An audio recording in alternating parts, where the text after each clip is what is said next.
इसलिए जिस छोटे बालक को आप उंगली पकड़ करके चलना सिखाते हो, कौन कहता है आप उनको धर्म की राह नहीं दे सकते?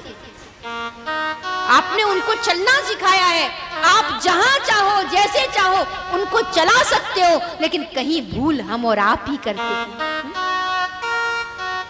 हम संस्कारों में से परहेज करते हैं और संपत्ति कमाने के जोड़ तोड़ सिखाते संतानों को। संपत्ति कोई काम नहीं आने वाली, ये संपत्ति कोई काम नहीं आने वाली। हाँ, तुम्हारी सुंदर संतति जरूर तुम्हें जीवन के सारे सुख दे सकती है।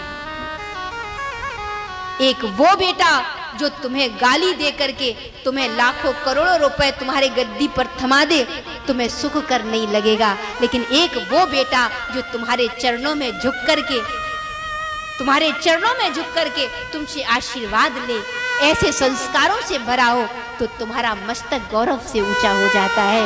इसलिए संपत्ति नहीं, जीवन में संतति के लिए संस्कारों का सदा ख्याल रखो।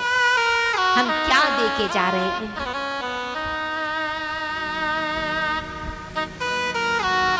जहां सुमति संपत्ति नाना, जहां सुमति संपत्ति नाना, जहां कुमति विपत्ति विशाना,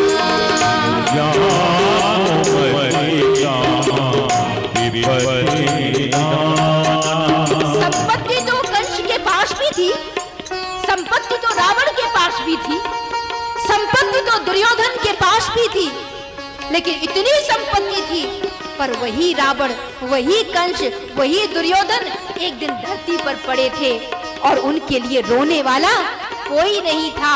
और एक वो राम थे जिन्होंने संपत्ति नहीं, अयोध्या के सिंहासन को यूं छोड़ करके चले गए, माँ बाप के चरणों में झुके, आशीर्वाद लिया और कहा ये मेरा सौभाग्य का द्वार खोलेंगे। उन चरणों में गिर गए और 14 वर्ष के वनवास को स्वीकार कर लिया।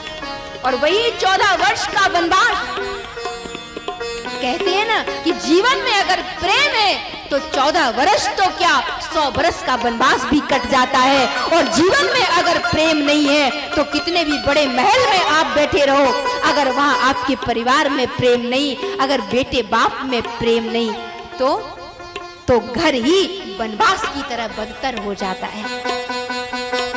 इसलिए पैसा मत कमाना इसलिए कि तुम्हें सुख देगा, इसलिए मत कमाना कि तुम्हें सुख देगा, जरूरत पूरी करने के लिए कमाना, लेकिन प्रेम अवश्य कमाना, क्योंकि दुनिया में वो बेटा हो, बेटी हो, भाई हो, पत्नी हो, अगर प्रेम जीवन में होगा तो ही तुम्हारा जीवन सुखमय हो सकेगा।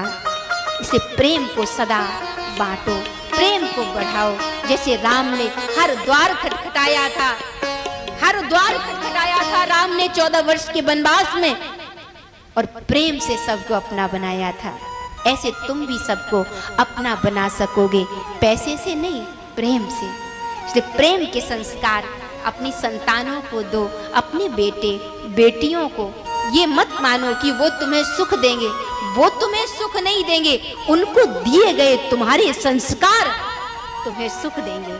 इसलिए यहाँ धुंधकारी अपने गलत कुसंग से बहुत ही दुर्व्यसनपूर्ण जीवन माता पिता को दुत्कारता है और माता पिता को कष्ट देता है। दूसरी ओर गोकर्ण जी हैं, उन्होंने वो भी पिता मानते आत्मदेव को।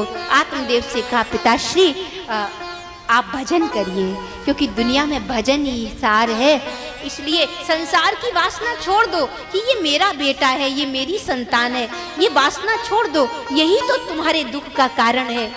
नहीं, यहाँ कौन किसका है? अगर परमात्मा तुम्हारा है तो तुम्हारा जीवन सुखमय होगा, और अगर परमात्मा तुम्हारा नहीं है तो दुनिया का कोई भी संबंध बना रहे वो भी तुम्हें सुख न दे सकेगा। गोकर्ण जी ये बताया, आत्मदेव तो भजन करने चले गए, लेकिन धुंधली को धुंधली को आत्महत्या करनी पड़ी, अपने आप को अपने ही हाथों मारना पड़ा, क्योंकि पुत्र के द्वारा दिए गए कष्टों को सहन नहीं कर पाई धुंधली, और उसने अपने प्राणों को तिलांजलि दे दी। इसलिए कभी पुत्र सुपुत्र हो तो सदा सुख देती है संतान, अगर सुपुत्र है, संस्कारी है। तो यही आत्मदेव का भाई गोकर्ण है। आत्मदेव वन को चले गए, भजन किया, धुंधली अपने शरीर छोड़ दिया, और तब धुंधकारी भी मारा गया। क्यों? क्योंकि जो दुर्व्यसन में पड़ा है, जो दुस्संगति में पड़ा है, उसके जीवन में वो ज़्यादा दिन तक दुनिया में नहीं रह सकता है, उसको छोड़ना पड़ता है। और इसीलिए धुंधकारी भी दुर्व्यसनों में फंस करके उसने अपना नाश किया।